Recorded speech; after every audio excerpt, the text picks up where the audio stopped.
I'm speaking to you today from Gaza, where I'm a doctor working with Save the Children's Emergency Health Unit.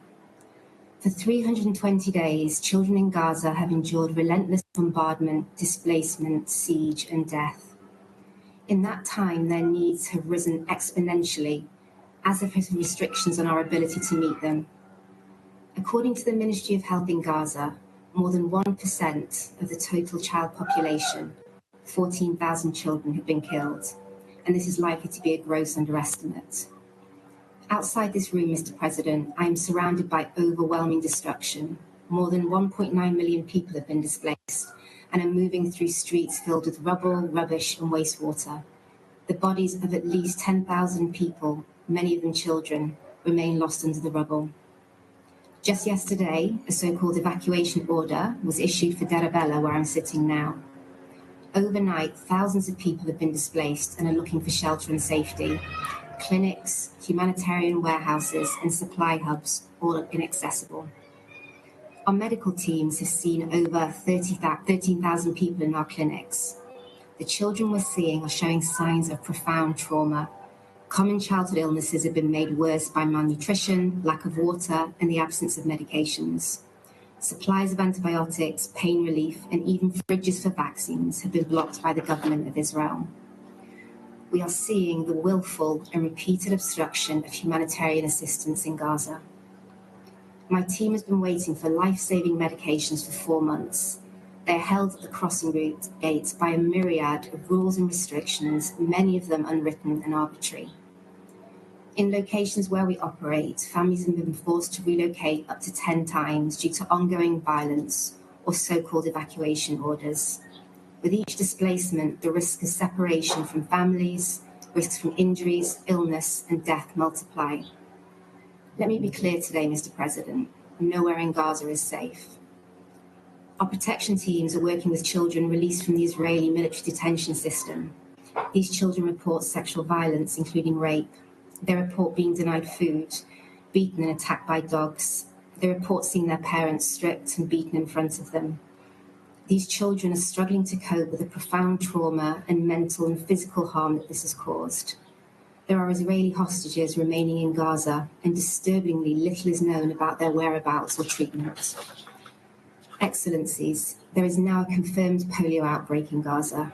The first confirmed case, a 10-month-old baby in Darabella, is an individual tragedy, and at the same time, a sign of a larger looming catastrophe. Polio is a highly infectious virus and can infect anyone at any age. However, those most at risk are children under 5.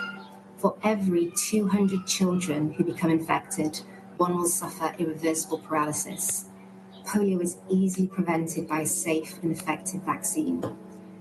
At least 50,000 children born in Gaza since October 23 are unlikely to have had any of their childhood vaccinations. Older children, their brothers and sisters, have had their regular childhood vaccination schedules severely disrupted. Polio mostly spreads by water, particularly wastewater, which is now everywhere in Gaza. The government of Israel has destroyed the water and sanitation infrastructure, whilst effectively shutting off clean water from entering the strip. It is this drop in population immunity, combined with dire public health and environmental conditions, that has allowed polio to re-emerge.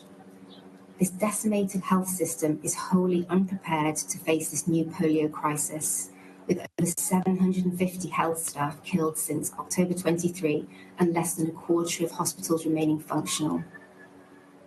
Unless preventative action is taken immediately, this polio outbreak will not only be a disaster for children in Gaza, but may substantially set back global eradication efforts. Mr. President, polio anywhere is a threat to children everywhere.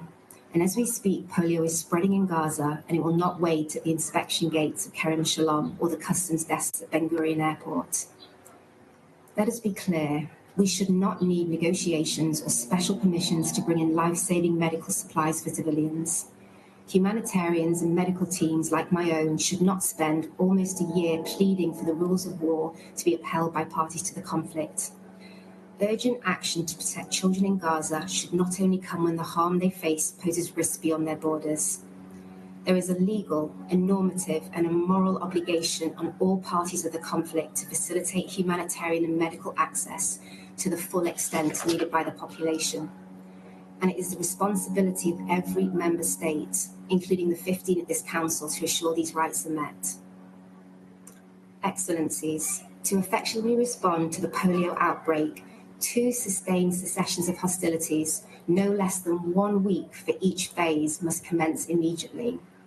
This time frame assumes that all attacks on humanitarian and medical personnel end now and end permanently.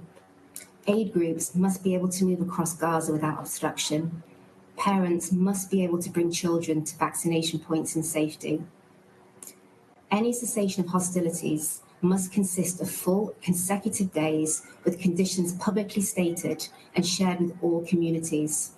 Compliance must be monitored with robust accountability from this council. We must use this opportunity, not just for vaccines, but to provide Gaza with humanitarian assistance at scale. Ultimately, the only way to comprehensively address the vast multitude of needs in Gaza is through an immediate and sustainable ceasefire. If the parties to conflict cannot agree and implement a ceasefire, then it falls to this council and its member states to demand and enforce one, including by adopting measures to halt the transfer of weapons to the government of Israel and Palestinian armed groups. Regardless of the status of a ceasefire, full, unhindered humanitarian access into and within the Gaza Strip is essential for all humanitarian supplies and personnel like myself. Mr. President, we have collectively failed the children of Gaza for 320 days. I ask this Council and its member states in their national capacities to take immediate and decisive action. Excellencies, we leave this in your hands.